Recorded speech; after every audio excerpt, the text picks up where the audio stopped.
Welcome to the Huddle Up Podcast, your go-to show for all things Broncos.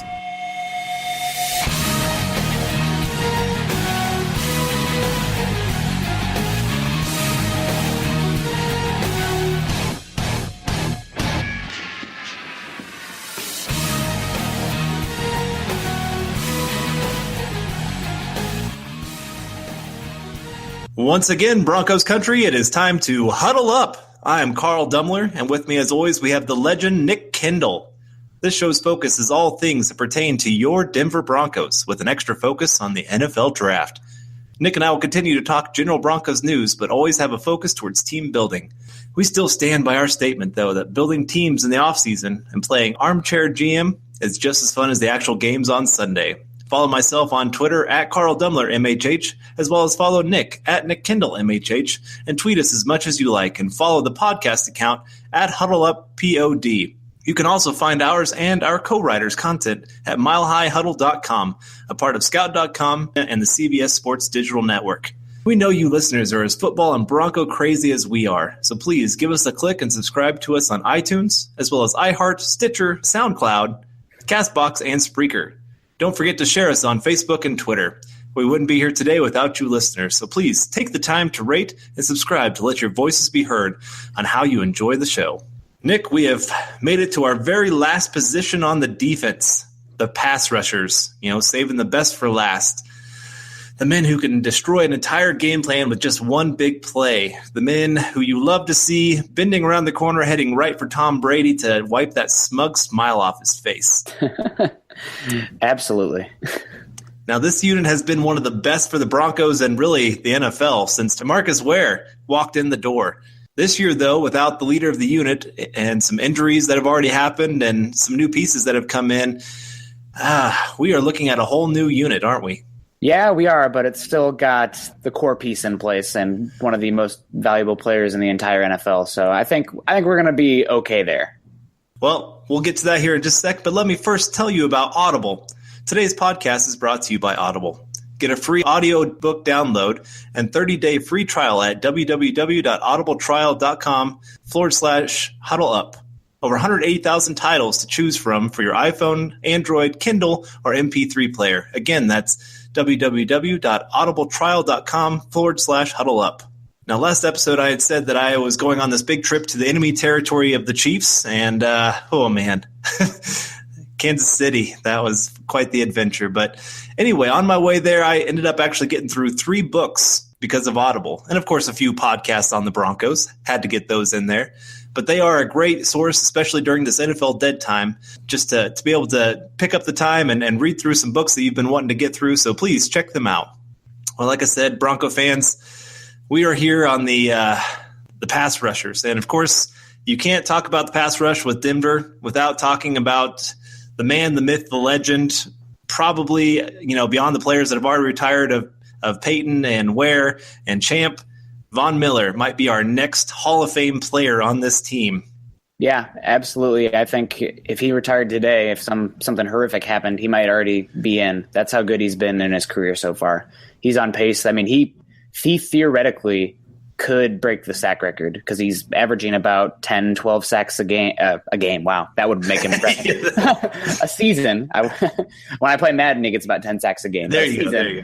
And he's just been a phenomenal player for the Broncos. And, I mean, my God, did Elway hit that very first pick right in the draft that he ever had. Von Miller, that changed the franchise. It literally changed the direction of the franchise. Yeah, if you have a top 5 pick, that's the type of player you need. And thankfully, that's exactly what us Bronco fans were able to get. You have a Super Bowl MVP of Super Bowl 50. Very much deserved. That whole playoffs, oh my goodness. People forget how important he was, not only, in the sense of just, him being a great player, but just the teams that we were playing. We were playing 3 of the top 10 offenses, with Pittsburgh, with the Patriots, and then of course with Cam and the Panthers. And for him just to go wreck their game plans, wow, he gave us that Super Bowl 50. He was a big part of it, at least. Then of course he's been 5-time Pro Bowler, only missing in that 2013 season, which I think most Bronco fans would love to forget with Von Miller, with his suspension, of course, and then his injury. but he came back strong. He's been a 3-time first-team All-Pro. He's been in the league 6 years. Half of that he's been on the first-team All-Pro. 2 times he's been on the second-team All-Pro. So 5 of the 6 years, he's been an All-Pro player for the Broncos. Defensive Rookie of the Year, Butkus Award winner in 2012. The list could go on, really, of the things that this man has accomplished for the Broncos. Yeah, he's just been – I mean, he is the face of a franchise. Normally you got the quarterbacks being those guys, but it's undoubtedly Von Miller, and they pay him like it. I mean, he just got that big deal last year, 6 years, $114.5 million with $70 million guaranteed, which made him the highest paid defensive player in point blank. He deserves it. He has been that good. Like you mentioned just a little bit ago, his run that he had in the Super Bowl from just a single defensive player, I don't think I've never seen anything like that in my, I guess, relatively young football fan life. He went on to beat the future Hall of Fame quarterback, Big Ben. They didn't have Antonio Brown then, obviously, but he wrecked that game. And then he went in the game against the hated Patriots. I mean, I don't know if everybody hates the Patriots as much as I do, but I mean, just Raiders are probably going to pass them soon. But like, my God, I really hate the Patriots. I don't think there's a player I'd rather see Von sack more in the NFL than Tom Brady. It is very close with Phillip Rivers, just because Phillip Rivers cries so much. But gosh, when he takes Brady down, like, you ever seen It's a Wonderful Life? Yeah. Classic movie. Like, every time Von Miller sacks Brady, an angel gets its wings. That's how important and great it is.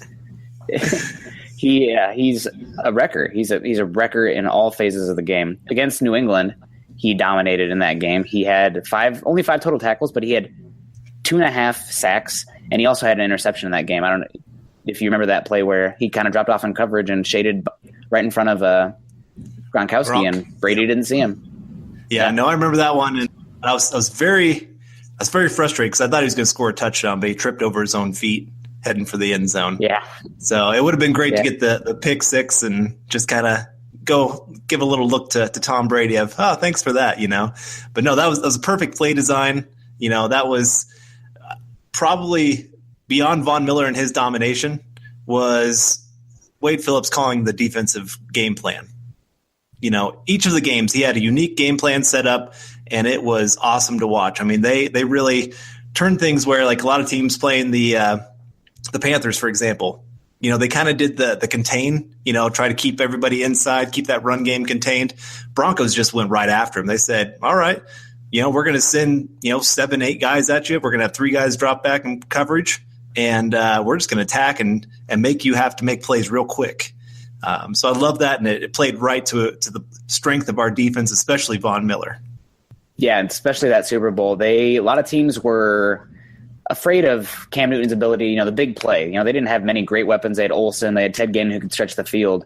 But Denver just literally has the cornerbacks and the pass rush that they sent the house, clogged the run lanes, gap defense, and just mucked up the entire Panthers game. If we had a solid offense at that time, that game would have been well in hand. But Peyton and the offense kind of kept it a little close, which is fine. Yeah. We got it in the end. But Von Miller, I mean, stand up and take a bow. He had his fun last offseason, doing all the talk shows and everything like that. But I'm excited for him to come back this year. I think he feels like he has a little bit of chip on his shoulder. He did not get the Defensive Player of the Year despite finishing number 2 overall in the NFL Top 100, which, I mean, let's be honest, that list is a little bit of a joke. But when you have Von Miller finishing up number 2 overall, I'm going to say it anyway because I agree with it. The list is bad, but Von Miller at 2 is a good call. But yeah, no, phenomenal player and face of the franchise. I mean, we would not be anywhere where we are right now without him. I mean, he might even be one of the main reasons that Peyton Manning joined the Broncos, because we had that young piece in here, and because we had such a good, young, cheap player that it's such an important position, we were able to spend big money and lure Peyton Manning in. Yep. So he's just there's literally, like you mentioned, there's not enough superlatives to talk about how talented he is. I mean, we should probably move on to some of his physical attributes just as a player. He is just obviously shot out of a cannon every time he lines up. He is probably one of the fastest guys off the snap in the entire NFL. I literally can't think of anybody faster off the snap. Maybe Vic Beasley sometimes, but Von Miller is the prototype speed edge because he shoots out of a cannon, and it's unbelievable the amount of speed and the speed to power that he gets when he attacks that tackle on the edge. One thing that also is phenomenal about Von Miller is that not only does he have the speed, but he has a tremendous balance and bend. When he gets around there, he can contort his body into angles and positions that most players would fall flat on their face. I mean, I would probably break ligaments if I tried to do some of the angles that Von Miller does when rushing after the quarterback. And he can get his ankle even at a certain angle where he plants and can just dip that shoulder and bend around and whiplash, almost boomerang around the tackle to the quarterback. One thing that he has improved tremendously on over his tenure at the Broncos is that he has improved every single year as a run defender. This past year was probably one of his better games as a run defender. You know, he's never going to be J.J. Watt or even Khalil Mack style of run defender because he's not the same size. He doesn't have the same strength. But because of his technical ability with his hands and his ability to play with leverage and just such speed and ability to disengage from blockers, he's as good of an edge defender as any player in the league. Doesn't have the same length or size or power that Watt or Mack have, but because of his speed and his athleticism, he can hold his own there and be an awesome player. Yeah, PFF had him as the number one run stopper at the outside linebacker position this last year. So yep. He's not just a pass rusher. You know, you find those guys who are good at stopping the run. You find those guys who are good at getting after the quarterback. But to find that guy that can do both and do them at a top 3 level, both of them, that's hard to find. So Bronco fans, like we keep saying, it's cherish the times that you have with these kind of players because they just don't come around very often. You know, how often? Well, hopefully we don't have to ever say, you know, that we're going to be picking top 5 every year kind of thing. But thankfully when we did, we got a game-changing, you know, a franchise-changing type player in Von Miller to be able to come in and just change the entire atmosphere of the entire team. You know, his first year, his rookie year, he was rookie of the year. He came in and he wrecked teams from the very beginning. And it's amazing to watch this guy play. And I just love that we're also seeing him grow, I think, as a leader. That's the thing that's really stuck out to me over the last about 6-8 months. Just some of the stories that I've been hearing, especially during our Super Bowl year. One great example is, you know, this is I'm tying this into physical attributes because I think the mental part plays into it too. He started a club in his basement called Club 58 is what players called it. And he had this idea that instead of players needing to go out to all the clubs to go party, that he would just have them over to his house. And this was offensive, defensive, even I think special teams players might have showed up every once in a while. And to have an atmosphere where the players can get together, they can have a safe environment where they're not going to get into bar fights and all that crazy stuff that always seems to happen. And just to build that unity among the team, you know, that's leadership. That's something that you hope beyond just even the physical attributes that a player of Von Miller's stature can bring to your team. And then, you know, this offseason, you know, our first round pick, Garrett Bowles, he is going to be such a huge key to the success or failure of this team this year. And what we're hearing is Von Miller's pulling him off the side. You know, he beats him. Von Miller beats Garrett Bowles. Then he pulls him off to the side and says, here's how I beat you. Here's what to do to stop that, you know, and to have that kind of leadership. Because that's what DeMarcus Ware did too. You know, he'd pull guys off to the side and say, hey, this is what I'm seeing. This is what I think you should do. And again, that's huge to add to the team, you know, not to have all the pressure put on the coaches to have to go and coach these guys up, that they're coaching each other up. Yeah, absolutely. So with DeMarcus Ware leaving this past offseason for green pastures, you know, good luck to you, DeMarcus Ware, you know, helping us get Super Bowl ring number 3. And we're glad that we could help you get one on your finger because the lowly Cowboys could never do it. That's another team that's fun to talk crap about. Yeah. Cowboy fans, man, they get so angry. They're probably Raider fans are pretty irrational, but like, thank God we don't play in the NFC East because I would probably just have to delete all my social media accounts because of Cowboy fans. Most of them anyway, but some of them are fine. But like, my goodness, I mean, we see it on the Lombardi draft group. No offense, Vach, because he's a great Cowboy fan, but man, some of those people thinking Zeke's the best running back to ever play already. Like, just calm down. Yeah, Dak's on his way to the Hall of Fame. Yeah, pretty much. Yeah. So yeah, what can you do there? But Yvonne has been amazing. Thanks to Marcus Ware for coming here and really getting him on the straight and narrow. Since DeMarcus Ware's come over, it's been a complete mental growth, maturation of Von Miller. He's not the, going out, doing ecstasy, partying kind of guy. He's always been a little weird. You know about his tattoo, right? No, I don't. You don't know about Von Miller's tattoo? Oh, my God. Okay. So, yeah, Von Miller has, one of the best tattoos of all time. It's pretty silly. I don't know. Maybe if you're not into tattoos, you might think it's pretty stupid. But it has a Pac-Man, a watermelon slice, a $, a drumstick of a chicken, and a Pac-Man ghost. So this is he's kind of an odd dude. Let's be real. But that's okay. Everyone's a little bit weird. I'm a little weird. Carl, you're a little weird. You're from Kansas. You got to be a little bit. And Von Miller's, he's just starting to embrace his weirdness and take on a very important leadership role. Talked about how he's bringing in Garrett Bowles and taking him under his wing because we know, Von knows that Garrett Bowles needs to be a hit. Because if he's not a hit, we are in trouble, not just this year, but going forward. And Von's going to take him under his wing. He's going to take Shane Ray. Shane Ray, cannot say enough about the guy. Shane Ray loves Von Miller, and you can't blame him. Shaq Barrett loves Von Miller. So I'm just super stoked for him to really come into his own. And he's in his prime right now. He is 28 years old, so he's probably got another 3-4 years of this peak ability. And I think that we are seeing, just like you said, appreciate greatness, Bronco fans, because this is rare. This is a rare player. And at the second most important position on the field, he won the franchise a ring as a defender. That doesn't happen. You see that with quarterbacks. You see that with sometimes a running back can take over a game or a wide receiver. But as a defensive player, he's incredible. And I am just counting down until he wins Defensive Player of the Year. Khalil Mack won it this year. Von's coming for it this year. I just feel it. If that run defense is going to be better because those bigger guys next to him and he's just taking that next step, I think Von probably odds-on favorite. I'd put odds-on favorite as a Defensive Player of the Year next year. Yeah, he's definitely got to be up there. And, just to put out some statistics, just to show some of his greatness, he has right now the third highest sack rate per game in NFL history at 0.83 sacks per game. The only two players better right now, J.J. Watt and Reggie White. Both those guys, one's in the Hall of Fame, one's going to be in the Hall of Fame. So, again, he's among greatness. Since 1994, there are only two players that have had a season where they had 15 sacks or more, 25 tackles for loss or more, and 5 forced fumbles or more in a single season.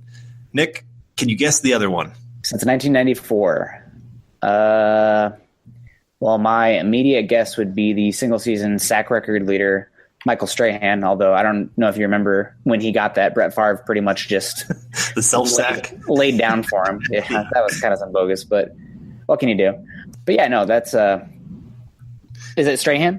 No, it's DeMarcus Ware, his playing partner, that 2008 season where he had Wade Phillips as his defensive coordinator, and Von Miller's was in 2012, so it wasn't with Wade Phillips, but yeah, again, just among greatness, Marcus Ware, Hall of Fame player.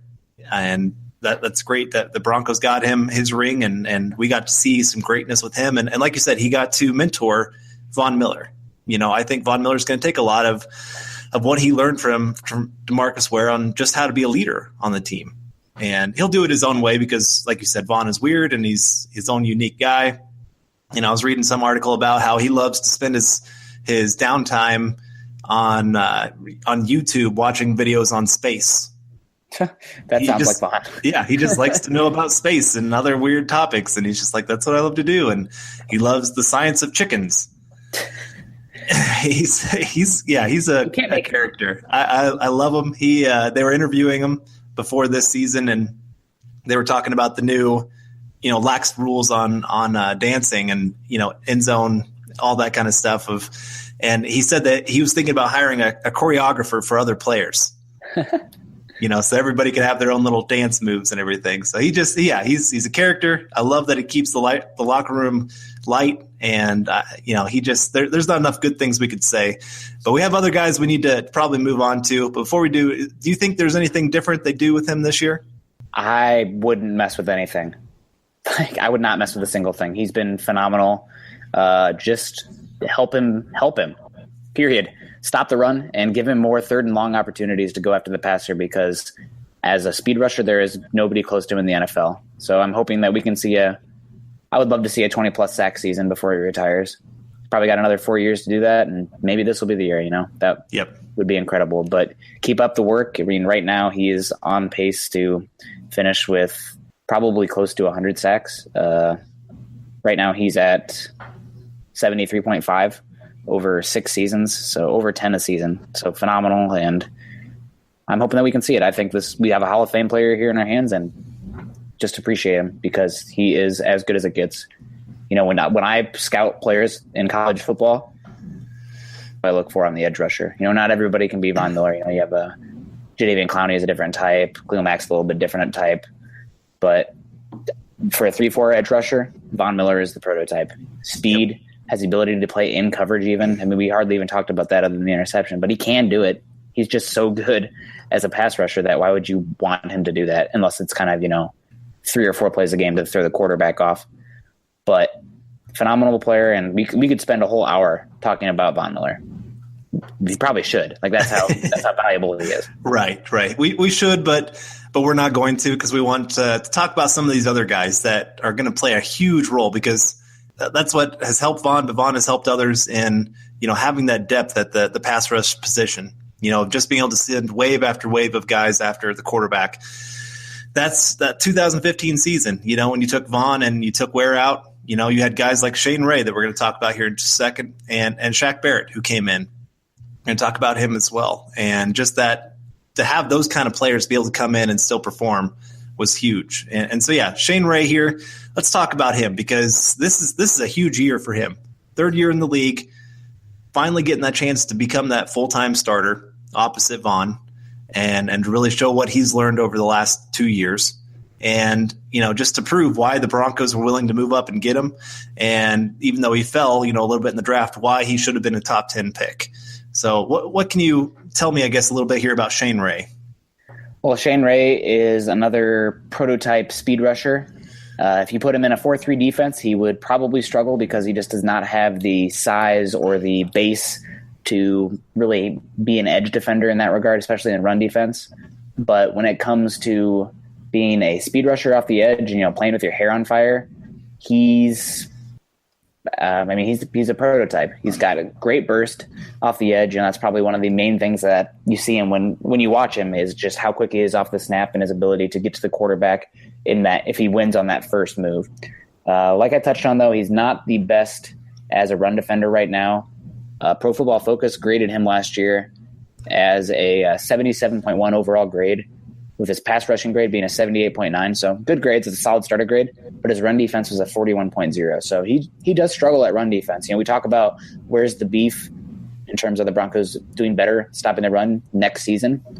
But Shane Ray is a huge part of that as well, because you need those edge defenders to play discipline, to play with a strong anchor and base. And he just did not do that consistently last year. And he didn't really do it consistently in college as well. So maybe that's something he's just never going to be. That's possible. But he is a very strong, 1B pass rusher. He'd be a number 1 pass rusher on a lot of teams, but when you have Von Miller, he's going to be the secondary pass rusher.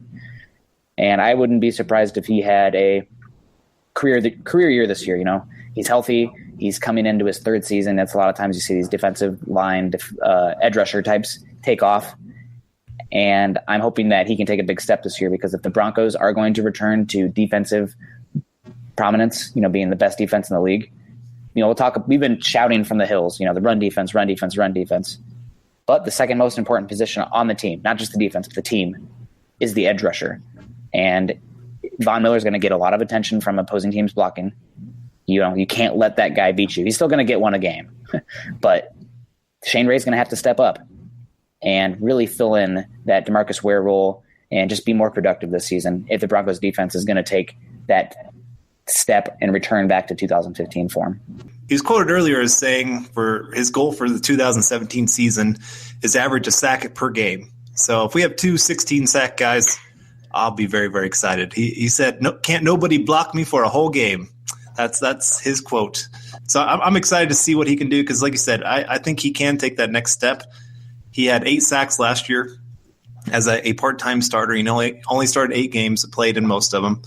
And so just to have that third year, this is his chance to really show what he can bring to the table. And I love his story. He has a great story behind how he got here. His mom played a huge role in helping him to become the player that he is, of just keeping him out of trouble, keeping him, like I said, I was just in Kansas City, and he lived in what was called Murderer Row, or whatever you want to call it, there in Kansas City, and was heading towards, kind of gang activity. And his mom got him involved in football. Football kind of saved him from that lifestyle. And I loved, I was reading about his old coach. And his old coach said that when he first came to practice, he was the shape of a toad. I'm not exactly.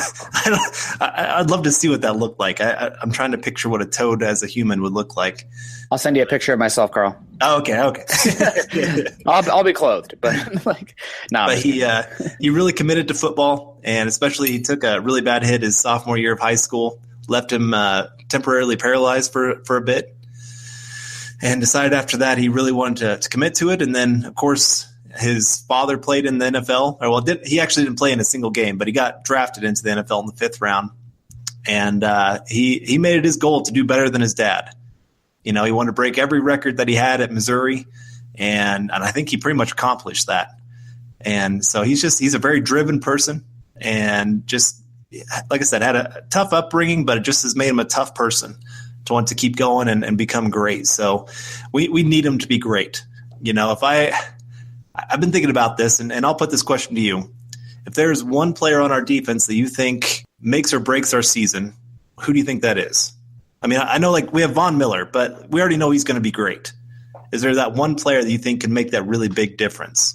Are you saying the player that needs to take the next step? Yeah, I guess that's kind of what I'm saying. So, I mean, that kind of eliminates some guys like Chris Harris, Von Miller, Keep Talib.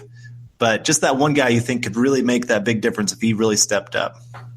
It is a tie for me between Shane Ray, and I can't believe you're asking this because I'm literally working on an article about this exact topic. Oh, if you don't want to give it all away, you don't have to. No, it's okay. It's okay. I have some offensive ones, but defensively I have 2 players. And that is Shane Ray, of course. He needs to take that next step because he's not going to be that secondary pass rusher anymore, playing behind DeMarcus Ware. Although he had more snaps than DeMarcus Ware I still would consider the starter. But he needs to step up and really fill that void and just be more productive this year. And then the other guy's got to be Adam Gotsis. He's got the length, the power, and with him being that, that rangy 5 technique coming into that second year healthy, he could really make a huge difference in terms of run defense and interior pass rusher. So it's between those 2. Okay. No, those are good choices. I would agree. Those are 2 big pieces. I've gone back and forth a little bit on Shane Ray and Brandon Marshall. Just Brandon Marshall, he had his down year last year, had some injury issues, and I just think if this defense is to get back to being elite, he has to be elite. And so I don't know. I go back and forth. Like I said, I think Shane Ray, I'm excited to see what he can do. He's, like I said, he's had that time to develop finally, and now getting his chance. Do you see the potential in him to be that Pro Bowl player? Probably, statistically speaking, he does have his faults. He's not the longest or the biggest guy. He's 6'3", 245 pounds, and not super long, not the strongest, but how he wins is just speed and playing with his hair on fire. I love his tenacity. He does not give up on plays. A lot of his sacks are cleanup sacks, a decent amount, because whether it be coverage or Von Miller pushing the guy off the spot, causing the quarterback to go the other way. But that's an attribute to Ray as well, because he is beating a horse's ass to try to get to the quarterback nonstop. There was a play last year. One of my favorite plays of his last year was he did a stunt against the Kansas City Chiefs, and he took out the Chiefs center, Mitch Morse, and knocked him 5-6 yards back about as soon as the ball was snapped, because he arrived with such violence and force and just knocked him on his ass. And that's because Ray plays with amazing tenacity. He's mean, angry, and wants to hurt the quarterback. No other way to put it. He wants to put that person on the dirt. So I love that, and he's going to have to step it up this year as a run defender and just be more consistent. One thing that we didn't really talk about with Von Miller that really set him apart after DeMarcus Ware joined the team was that Von Miller learned to pick his spots. He wasn't just out there running around with his head cut off trying to get from quarterback every time. He would use the same move 4 or 5 times in a row, and then finally in like a 3rd and 10 or in the fourth quarter where it's just so imperative for Von Miller to get a pressure or a sack or a strip sack or anything like that, he would do something that's completely different, like a counter move to those ones because he set that tackle up and make the play. And we need to see that from Ray this year. Ray needs to work on setting up the tackles and then finally, when it's most imperative, tossing that guy aside, using a counter, and getting after the quarterback. So I'm excited for him. He has the physical attributes to be a very good speed rusher. And I think this is a year that he needs to, and the Broncos need him to, step up into a larger role. That was something I was talking with. I told you I was talking to a Raiders fan earlier today, and they were trying to convince me why Khalil Mack is heads and tails above Von Miller. I mean, they even mentioned that they didn't think Von Miller was in Khalil's stratosphere when it came to player ability. And they said, what do you think makes him better than Khalil? And I said, it's his big play ability in the biggest moments. When he, like you said, he sets up the plays for the biggest moments so that he can go and make a big play and big sack in the fourth quarter when the game is tight, big sack strip, when the team absolutely needs a play. He sets that up. He's that intelligent where he's thinking, maybe even 2 quarters ahead of what he's going to try to do. And that's DeMarcus Ware. I mean, that's his influence of, thinking that far ahead and just playing the mind game as well as the physical game that it comes to football. And, until Khalil Mack can really show that to me, that he shows up in the biggest moments for their team to make that play for them, I'll always say Von Miller is the better player. That's great. We have quarterbacks who throw 30 touchdowns a season. Well, if half of them are in, garbage time when their team is down by 20 points, how great of a quarterback are they? I'm not trying to say Khalil Mack is a garbage player or anything like that, but that's something that separates the two. And yeah, Shane Ray, he's got to learn that. He's got to become like Ware and Miller, where they could do like a little quick hand signal and know you're going high, I'm going low. This is exactly what we're doing, to develop that kind of chemistry. And those two can become that great 1-2 punch that people just can't stop. Yeah, and he needs to step it up this year to be that second rusher because due to him coming into his 3rd year, Broncos have to decide at the end of this season if they're going to use that 5th-year option on him. And after that, he's going to potentially be a guy who's going to be on the market. So he's going to have to go out there and earn that second contract. And I wouldn't be surprised with the Broncos, if the right player falls to them, if they are looking for Ray's replacement even in this draft. Yeah, just depends on how the board falls, of course. It would be tough to pay both of them. Say Ray does become a Pro Bowl player, you're not going to be able to pay both Vaughn and Ray, unfortunately. That's $18-20 million a year for 2 different players. $40 million just on the pass rush. That's too much. And so yeah, they could be looking for that to have that guy that develops in that 2nd, 3rd year. We'll just have to see. But we got Ray at least for the next probably 2-3 years. And I'm excited to see how he continues to develop. And moving on here, we have our 3rd guy. He's been our 4th guy for the last couple years, but now he's our 3rd guy, and Shaq Barrett. This is a guy that I know you love to death. Yeah, I am a big Shaq Barrett fan with just the intelligence that he brings to the table. He's so technical, one of the better edge defenders on the team this past year. I think that in base packages, I would rather have him starting than Shane Ray just because he is that much better as a run defender, much more technical. Ray, a lot of times you'll see, just because he is so fast on the snap, he'll run too far down the field and create a wide open C gap and can get washed out of the play by the tackle. You don't see that so much with Barrett. Barrett's much more cognizant of the gaps and being a run defender and anchoring when needed. Coming into his 4th year, 6'2", 250 after being undrafted. He is not the first guy off the bus type. He doesn't look like an edge rusher. Doesn't have extreme length. Not supremely cut kind of guy. You see guys like Jadeveon Clowney who look like they were built in a Madden factory. That's not Shaq Barrett, which is fine because he plays above his stature. And I think that probably he concerns me just because of the injury. He needs to be a big contributor this year because with one thing that made the Broncos so good in 2015 is that they had depth. and they could rotate those guys and keep them fresh and, rotate in and out. Injury happens. Guys get tired. Sometimes a guy just has your number and you have another guy to come in and try something different. That's huge for the pass rush. It's huge for edge rushers. And with Barrett being hurt, that concerns me here at the position. And I think that hopefully he will be back soon. We did have some good news today that he is supposed to be off his crutches by the end of this week and expects to be back on the field by mid-August. But, you never know. I got to see it for myself, and the injury did concern me.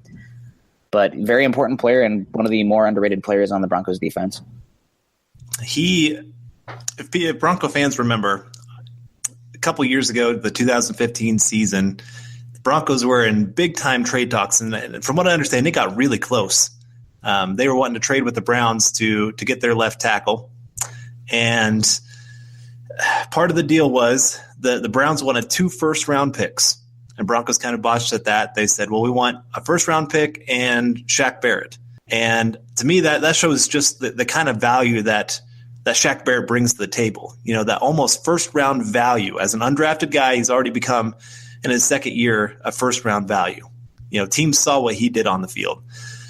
It went way beyond the raw stats. That 2015 season, he had 5.5 sacks. You look at that and you say, how good is he? Well, like I said, his ability went way beyond that. He's great at the pass rush. He's great at the run stopping.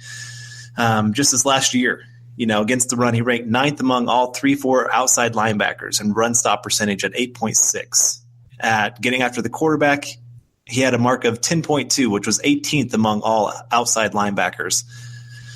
So again, he's that well-rounded linebacker that teams look for, and teams see that value. The Browns saw that. Other teams have called about what he brings to the table, and he's a great piece to have on the team.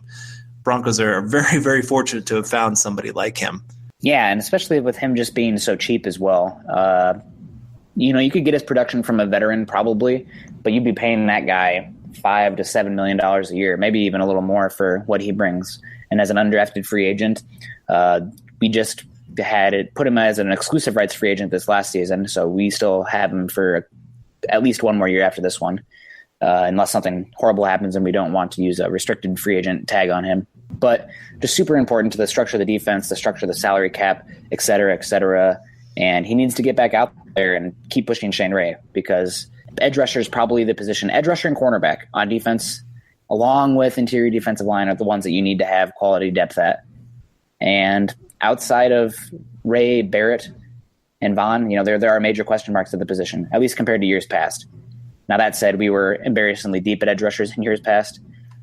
So maybe we're a little bit spoiled in that regard. Very much spoiled in that regard. There's some teams that would hope to have one of our 3 guys. So to have 3 of them, that's we're very spoiled as Bronco fans. This doesn't come around very often, especially at that 2015 season. Having 4 guys that could, start for a lot of teams in the league, that was ridiculous. I love it, and that's the same with our cornerback group right now. You could have 3 or 4 guys that are starting on any team, and most of them would be their number 1 corner right now. And so defensively, we're still looking good. Even if you're just 3 deep at the pass rush outside linebacker position, that's still pretty good. But it still depends on that hip. I'm with you. I'm a little worried about it. The hip is a very important area for a pass rusher. Trying to bend around that corner, trying to hold up, keep up that strength. A lot of pressure is put on that hip position. Yeah, and it can linger as well. I mean, just look at Demaryius Thomas last year. He had that injury, I think it was week 1, and he played through it, but it definitely affected him the entire season. You could see him grimacing play to play, and that's probably even more important for that pass rusher, like you said, because the bend that they use on it and just the pressure that's going to be pushed down on that hip. So hopefully he's all healthy and ready to go by preseason, because he's our number 1 depth guy at edge rusher, and that's, like we said, the second most important position on the entire team. So get ready, Barrett, and hopefully losing Wade won't be such a huge detriment for our edge rushers this upcoming season, because I love that we are aggressive getting after the quarterback and just attack up the field. All right, well, let's move on, because those are the 3 known pieces. And I think everybody kind of wants to know, what else do we have? What have we done to help with the loss of Ware for the year? But we have a guy last year, and I think we have two guys that really stick out to me. And the first one is the undrafted guy that we had last year that really shined through in the preseason. And his name is Vontarius Dora. This is a guy that a lot of people got excited about. I think it was a 2-sack game against Chicago. I think that's right. Yes. Yeah. And had a couple other games where he really showed, he flashed different times, and kind of surprised me because I watched his college games a little bit, and he didn't really show that as much in college. So I was kind of surprised when he showed it in the NFL because I think I saw at LA Tech's Pro Day, he ran a 5.0640 for an outside linebacker. That's not good. No, that's slow. That's really bad. That's really slow. And yeah, he showed a little bit of speed last year. He showed a little bit of playing. I saw him one play on a run play that went to the left on the offense, and he was on the right, and he about chased it down. I mean, he was just running straight down the line and got to the guy, and it was actually kind of impressive watching him do it. What do you think of this guy? Well, I did not watch much of him at Louisiana Tech. That said, I did watch a lot of Louisiana Tech tape 2 years ago just because I thought Vernon Butler was the second best option for us at defensive tackle behind Chris Jones. But Dora impressed me in preseason last year. He was consistently beating the tackles, getting around and putting pressure on the quarterback, and doing a pretty good job as a run defender as well, setting the edge. So I'm excited to see if he takes another step this year, can be consistent and create pressure. But I don't have too many expectations for him. I don't think he'll make the team. Granted, we have all preseason and training camp left to actually have that be decided. But right now, I would bet that he doesn't make the team just because he isn't the most athletic guy, and he doesn't offer too much as a special teams player. And that for the fourth edge rusher on the team, fourth or fifth, you're going to have to play a lot of defensive or special team snaps. And with him not being, the quickest guy, I don't know if I want him being the one running down the field and making tackles. Like I said, I watched some of his college tape, and he's got decent power. He's got decent ability to hold the edge, like you said. He's got actually a pretty good first step. That's, I think, where he gets his quickness. You look at his 10-yard split for the 40, it wasn't all that bad. It wasn't great, but it wasn't as bad as the 5, plus 5 40. And he has long arms to kind of keep guys off him, strong upper body to kind of go make some plays. And that's what we saw in the preseason. Now, remember, preseason, he's most likely going against second and third team offensive linemen who shouldn't be in the league. They're pretty bad. We have – this is maybe the worst the offensive line has ever been in the NFL, I think. Part of that is they just don't have the time to train like they used to. They don't get they don't get the contact that they used to. And so you're seeing, beyond your top 5 starters – a lot of teams are struggling to find depth. And so you always have to keep that in mind when you're watching these second, third teamers who are all of a sudden coming in and blowing the offensive line up. That said, like I said, he could do okay. I don't expect him to make the team either. I don't see him being that kind of player. And like I said, you need that fourth guy to be special teams. That was Barrett. He was great on special teams. He could get down the field. He could go make a play. I can't remember how many special teams tackles he had last year, but he was one of the better ones on the team. Yeah. And you need that from your fourth and fifth spot outside linebacker. If they can't be that, then they can't make the team because they're, what they could bring to the defense is minimal compared to, what they're supposed to bring on special teams. I think I read something about Watson that he played, what was it? Only 3.8% of the snaps on defense last year. Yeah. He was, a special team star for us. That's great. We needed that. We need to be able to replace that. But I don't see Dora being that kind of guy where he can come in and be a special team star. Yeah, I just don't think he's athletic enough to do it. He's just not twitched up enough, and he's a little too big. He's kind of almost more of a 4-3 defensive end in terms of his size. So I don't see him flying down the field making a lot of hits. I think the guy that we're going to talk about next is most likely to fill in that Watson role and be the fourth edge rusher on the team. Agreed. Kasim Edebali, 6'2", 253 pounds. This is going to be his 4th year in the league. He's been with New Orleans, which as soon as I say that, everybody kind of goes, oh, man, they've been a terrible defense. And that's not a lie. And but Kasim, he's had a few moments there. He's kind of flashed every once in a while. He played at Boston College before he went to New Orleans. But I did a lot of looking on this guy. I wanted to really kind of dive into him a little bit more. And I loved what I saw. I sent you a GIF earlier of him playing nose tackle at 250 pounds. And he was in a 4-point stance. And he's right across from the center. And then he goes and makes a play. You know, he actually got the center and the guard to kind of both – I mean, he just kind of beat both of them to the spot. And they had to really push back. And I think it was Stafford was the quarterback, had to really push up in the pocket. And when he tried to do that, Edebali saw what was going on and turned around and made a play. You know, but that's where the Saints where they're having to play Edebali as a nose tackle in pass rushing situations. And but no, he's an interesting guy. Just some interesting facts about him. He grew up in Germany and was a gymnast and martial arts enthusiast. Love it. Yep, that's awesome. Yep. And those things actually translate to the NFL. That's what's great. You know, especially for an edge rusher / defensive lineman. Right. And he said he still practiced those every offseason. He said, this is what got me here. Might as well keep doing it. Then earlier this offseason, little known fact, he tried out for the WWE. That's kind of what he wants to do post NFL, I think, is kind of do some of that kind of thing. So he like I said, he's kind of an interesting guy. Calls himself Kasim the Dream. Now that might, the Bronco fans might hopefully have forgotten about the dream we had. Yeah. Hopefully Kasim's a little bit better than that. But no, I love this guy. I think he can be more than, you know, everybody keeps saying he's the new Watson. I think he can be more than that. He brings a lot more to the pass rush. You know, just watching him the little bit I did today, he's got a good first step. He's got good handwork, you know, that martial arts to be able to fight guys off. That shows through.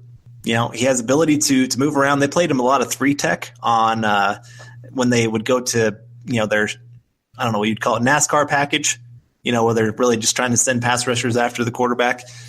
They love to move him inside. So he has some versatility that Watson maybe didn't have last year to be able to find his way on the field. Like I said, Watson, he only played 3.8% of all the defensive snaps last year. And this year, and that was a little bit different because he was our 5th guy. You know, that's something to kind of keep in mind. Our 4th guy, which was Barrett last year, played 37% of all defensive snaps. So he's going to see a bigger role if he makes that 4th outside linebacker spot. And I think he can be a playmaker for us. Yeah, I agree. And one thing that you mentioned about him playing, comparing him to Watson, is that while he will be a little different than Watson in terms of playing an edge rusher or more up on the defensive line, Watson did come into the league as an off-ball linebacker, and it was just Denver last year that finally transitioned him. You're like, you know what, you kind of have a little bit of balance and get off to you. Let's try at edge rusher. And the results were pretty good in preseason. Him and Dora flashed pretty consistently against those second and third team tackles. But yeah, back to Edebali. Good player, 6'2", 253. He almost has 33-inch arm length, so he's got some much better length than we saw with Watson, and it plays pretty strong too. I think that he's a pretty stout edge rusher, and I'm thinking that he can be rotated in and not be a liability for the run defense. He does have an okay get off, but it's nothing like Ray or Von Miller have. You know, he's not a prototypical 3-4 stand-up edge rusher where they win with that first step, which is first round ability. You know, he's not that, but he plays with great leverage, very good hand fighting, which I'm sure has to do a lot with his martial arts background, and good motor as well. That's when I watched him when we first signed him. I noticed that he had a good motor, making plays, partially because of talent, partially because the lack of talent around him. But I'm excited to see what he can do. Heard in camp that the beginning of OTAs, he was abusing Garrett Bowles pretty consistently. And so that's not good for Bowles, but that gets me a little bit excited about Edebali. And you watched him more than I have so far. But that nose tackle play, you know, just moving him around and being versatile and playing special teams, that's valuable. And with the 1 year, $1.2 million deal, I'm pretty sure that he will be the 4th edge rusher and make the roster. Yeah, I have no doubt that he's going to make the roster. It's just a matter of how big of a role he has on special teams and defense. Mostly defense. I think special teams he'd be fine to find the field. He played that for New Orleans, and he was actually one of their better players on special teams. So he will replace Watson in that way, hopefully as well as Watson played, because Watson had a great year on special teams, and that's why he got the decent sized contract from the 49ers. And so I think Adebawale can be that, but I hope he can be more, because we need him to be more. We need to have that depth. We need to be able to take Von Miller out every once in a while and not lose so much talent that teams are just like, oh, here we go. Let's go, hurry up. Von Miller's out. Let's do this. That we have a guy that can still get after the quarterback. And so, I'm excited to see what he can do. He's getting ready to, this is what Elway does. He finds those guys that have maybe flashed a little bit, get them on a low contract, see if we can get them right when they're entering their prime, and see if we can get something out of them that the team before him didn't see. Or also, and this ties to Adebawale. Maybe he was miscast there. He is only 250 pounds, and for a 4-3 defensive end, that's a little bit light. Yeah. And so maybe at the 3-4 outside linebacker, he can show a little bit more of his potential. And so, I'm excited about this signing. Like I said, after watching him today, I'm a lot more excited about it. I even tweeted him, and he liked it, so I was pretty excited. Whenever a player sees that you're saying good things about him, it's kind of nice. So, I'm excited to see what he brings to the team. Yeah, just don't say anything bad, otherwise the moms will come after you. That's what I've experienced on Twitter so far. It's not the players that go after the people with the hot takes. It's the moms. So, I'm excited for him too, and hopefully it's just a one-year deal. But, if he plays well enough, maybe he'll bring us back a comp pick in 2019. That's the dream. That's what you want to do. Bring him in, turn him out. They get paid big money, so thank you for coming in. Congratulations on your money. Give me that comp pick. That's what it's all about. That's smart managing. Yep, I love it. All right, well, we have a couple more guys to talk about, and then we'll get to some draft guys for next year. These are just some of the undrafted guys that maybe stand a chance of making, I'd say, more practice squad than actually making the team, unless there's some injuries, which, knock on wood, that doesn't happen. But Deion Hollins is the first one. He's 6 foot, 230 pounds. He played for UCLA.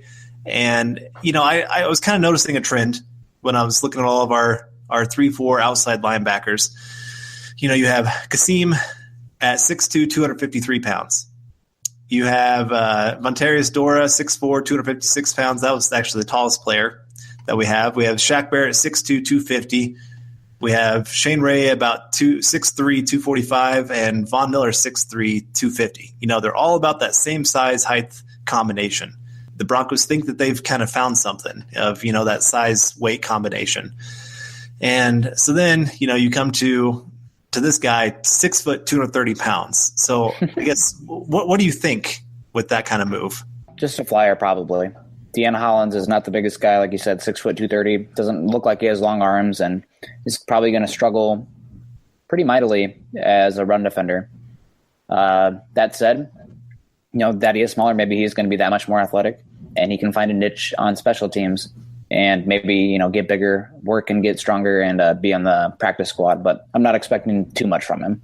Yeah. I watched his game against USC today, and he really struggled at times. Like he had his times where if he won with his first step, he did well because he has the closing speed to go make a play. But if he didn't win with his first step, he just kind of got washed out of the play.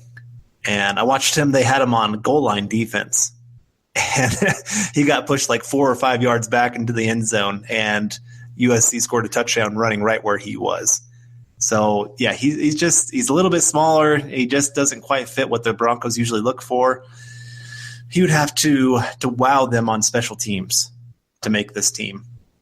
Maybe he can be that practice squad guy that they just think, hey, maybe he'll get a little bit bigger. But I just kind of wonder a little bit if he's maxed out because he doesn't have the height, to really add a whole lot more.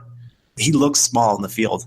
I thought he fit better with the cornerbacks than he did with the linebackers when I saw him in the huddle. And maybe he can play running back. There you go. Yeah. Well, the UCLA, they have those versatile players. Yeah. So maybe something there. No, I think he'd be better as a 4-3 weak side linebacker. Yeah, probably. You'd have to learn he'd have to learn how to do coverage and things like that. But I think he'd be a better fit with the team that did that. I agree. And the guy that maybe could make some noise, maybe this is a guy that could really, be like Dora last year, of kind of come out and make a name for himself, is that of Eckenem. There we go. Okay, 6'3", 257 pounds. That's more of what we're usually looking for.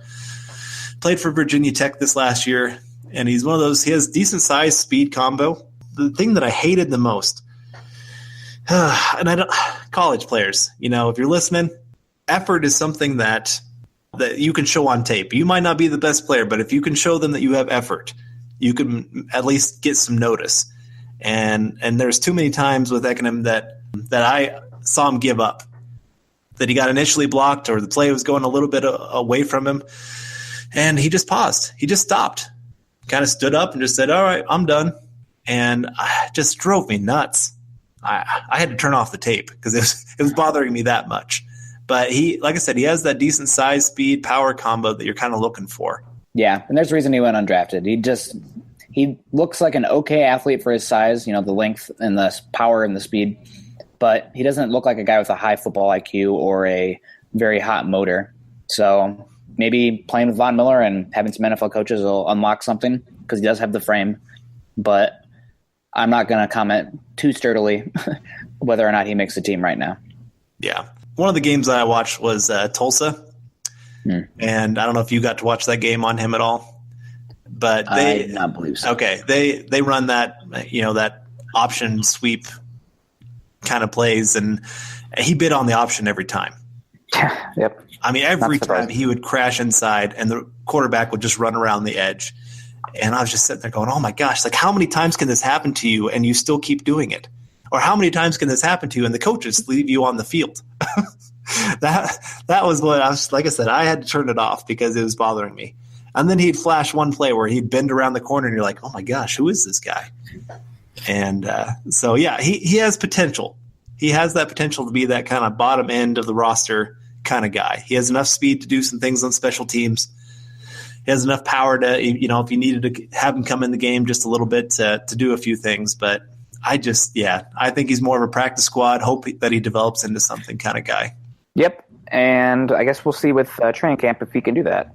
But I think it's probably time to move on to the 2018 potential draft players at the edge position. Next year's class looks pretty solid. I mean, obviously we're a little early, but it starts with Arden Key, in my opinion, the 6'6", 230-pound edge rusher from LSU.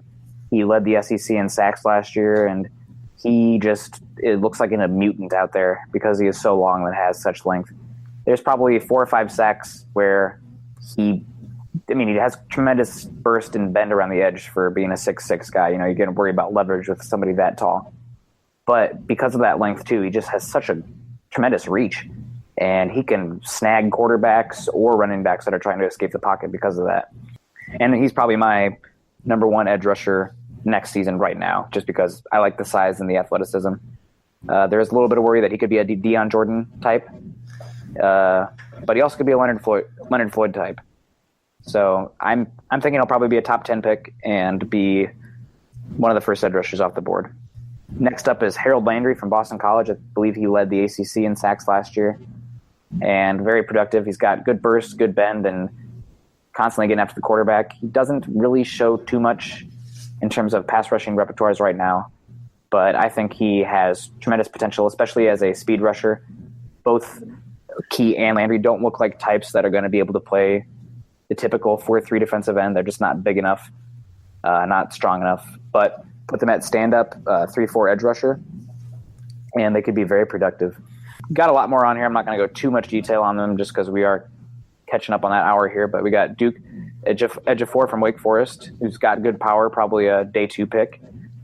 Bradley Chubb, another probably more of a prototypical 4-3 base end type player for North Carolina State last year. We got the Ohio State players, Sam Hubbard and Tyquan Lewis, probably both day 2, early day 3 players as well. Under the radar right now, Dorrance Armstrong Jr. from Kansas, kind of the poor man's Arden Key. He doesn't have the same athleticism, but very tall, good burst, lengthy, and an athlete. So he's somebody to watch. I think he could have a big season for the Kansas Jayhawks. Josh Sweat, very talented player and a high recruit, plays for Florida State. Good bend, good balance, and when he gets the snap correct, he looks like he's shot out of a cannon. So I think he's probably potential. He's going to have to show more on tape as a run defender, but he's somebody who I think could be a top 40 pick when we're talking closer to the 2018 draft. Agbana Okoronkwo, I said it right. Good for me. Edge rusher from Oklahoma.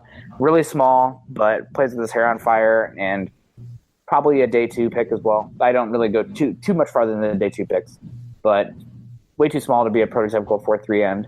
But going to be a 3-4 end and probably plays in some coverage as well.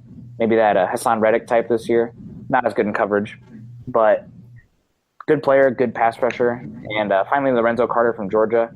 Not so much a polished edge rusher right now, but a good athlete with some length and can get up to the pass rusher or play solid as an edge run defender. So I wouldn't be surprised if the Broncos went edge rusher very early next year in the draft. Right now I'm back and forth between edge rusher and offensive tackle just because of how valuable those positions are and how you need to have quality youth and depth at those positions. Obviously, it's going to depend on how Ray and Barrett do this year, as well as how Bowles and Menelik Watson do for the offensive tackles.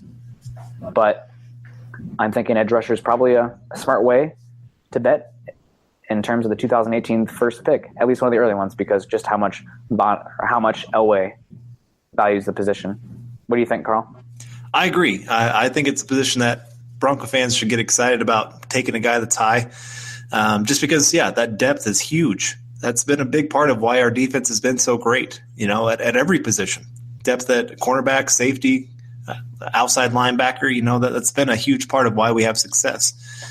So adding any of these guys would be a nice addition to the team, and they're going to find their way on the field. And we've seen with like Shane Ray, he was supposed to be a top 10 pick, but he still needed a couple years to really develop.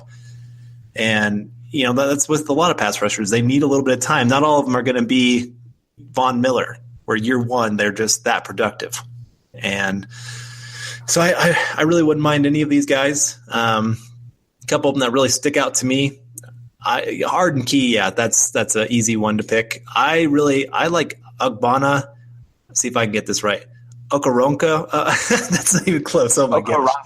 Okoronkwo. There we go. Okay, sorry. Okay, we'll call him Oko. Okay. I loved his speed. I'm a first step kind of guy. That's why I love Shane Ray. That's why I love Von Miller. Those guys win from the very beginning. And he brings that. Like you said, he's one of those players that plays with his hair on fire. And I just love watching that. He's just got to get a little more control, get a little bit bigger, and see what he can do. But I really like him. Harold Landry, I've always been a big fan of his because he has got a good first step too. And, those are some guys I'm going to keep an eye on.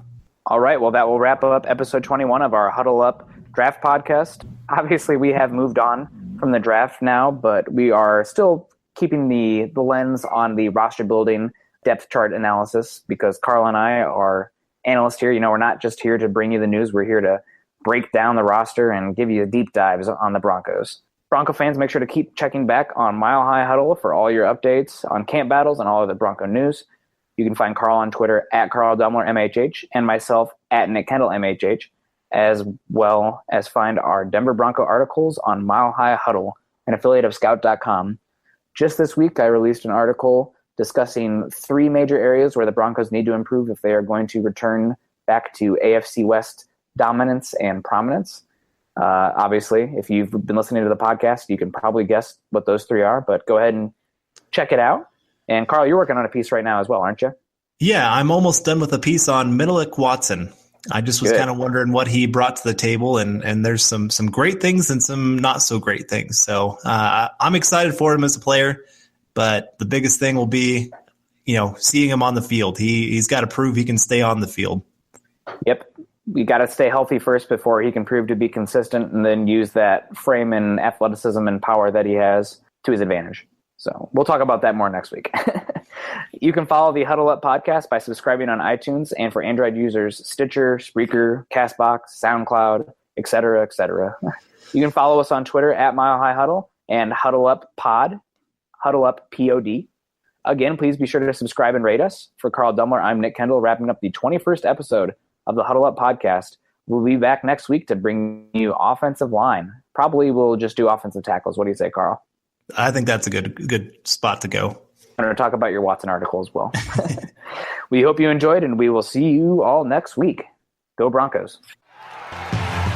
Mile High Huddle.